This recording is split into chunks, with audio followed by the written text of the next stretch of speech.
চলেছে। আসেন আসেন আসেন, দেখেন দেখেন কি অবস্থা, দেখেন। আল্লাহু আকবার, আস্তাগফিরুল্লাহ। দেখেন এখানে কিছু খাবার রাখছে, খাবারগুলো কার জন্য রাখছে? এখানে দুই পারো খাবার, একটা খিচুড়ি আর একটা পায়েস রান্না করা আছে, আর একটা আছে এখানে ঘোড়া। এখানে দেখেন ঘোড়া, ঘোড়ার মাথার উপরে আবার শিরেকের মধ্যে দেখো লাল সিঁদুর দেওয়া। আবার ওই ওই ওই দেখো ওই নিচে একটা ঘোড়া আছে, নিচে একটা ঘোড়া ঘোড়া আছে, এখানে একটা আরেকটা উপরে একটা ঘোড়া আছে। মানুষ মাখলুকের উপরে বিশ্বাস চলে আসছে।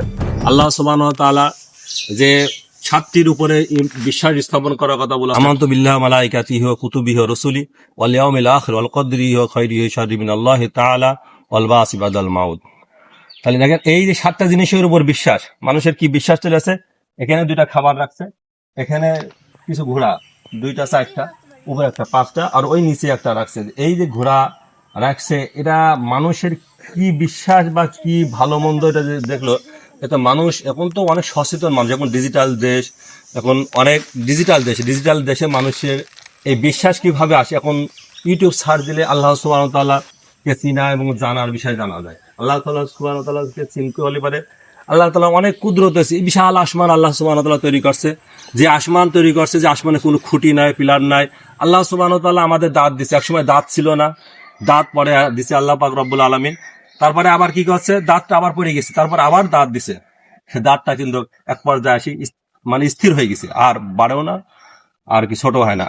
তো এই দাঁত যদি বাড়তো, যদি কেসি দিয়ে কাটা রাখতো, তাহলে মানুষের কত অশান্তি হতো। কিন্তু আল্লাহ সুবহানাহু ওয়া তাআলা এই যে কুদরত, এই কুদরত দেখে আল্লাহ তাআলার কিন্তু অস্তিত্বটাকে আমাদের বুঝতে হবে। দেখেন মানুষের বিশ্বাস, এখানে কি, এখানে দুটো খাবার রেখে গেছে। এই খাবারটা কিন্তু রাখার মানে এটা শিরক করা, আর শিরকের গুনাহ আল্লাহ সুবহানাহু ওয়া তাআলা কখনো কি মাফ করবে না। এই যে ঘোরাম, একটা মাটির তৈরি জিনিস, যার কোনো জান নাই, প্রাণ নাই, যার কোনো শক্তি নাই, যার কোনো ক্ষমতা নাই, সেই জিনিসটা এখানে রেখে গেছে। আর একটা ওই উপরে রাখি, তাহলে এর ভিতরে কোনো কিন্তু ক্ষমতা নাই, সব কিছু করার মালিক আল্লাহ সুবহানাহু ওয়া তাআলা। আল্লাহ সুবহানাহু ওয়া তাআলা আরেক জায়গায় বলতেছে কি, যে ইন্নাল্লাহা আলা কুল্লি শাইইন কাদির, বলছে কি সব কিছু ক্ষমতার মালিক আমি আল্লাহ সুবহানাহু ওয়া তাআলা।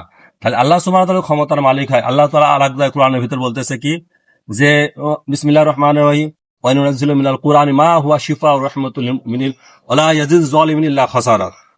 তাহলে এই কোরআনের ভিতরে আল্লাহ তাআলা বলছে আমি সব শিফা রেখে দিয়েছি কোরআনের ভিতরে, এবং জালেমেরদের জন্য এটা ক্ষতিকর, যারা নাস্তিক তাদের জন্য ক্ষতিকর, যারা মুশরিক তাদের জন্য ক্ষতিকর। তাহলে এই যে এই জিনিসগুলো রাখছে, এই যে খাবারগুলো রাখছে, তাহলে এরা হচ্ছে কি এক পর্যায়ে মুশরিক। যদি আল্লাহ সুবহানাহু ওয়া তাআলার উপর তওবা না করে ঈমান না আনে, তাহলে তো তারা এই উপরে যদি মৃত্যুবরণ করে, তাহলে শিরকের উপর কি মৃত্যুবরণ করা হয়ে গেল।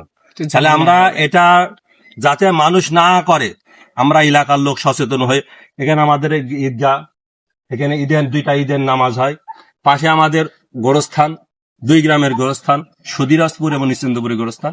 এই গোরস্থান অনেক মুর্দা শুয়ে আছে, আমাদের আত্মীয় স্বজন অনেকে শুয়ে আছে। তাহলে আমরা এটা যাতে এখানে আর পরবর্তী টাইমে না হয়, তাহলে সেই আমরা সুব্যবস্থা করবো ইনশাল্লাহ।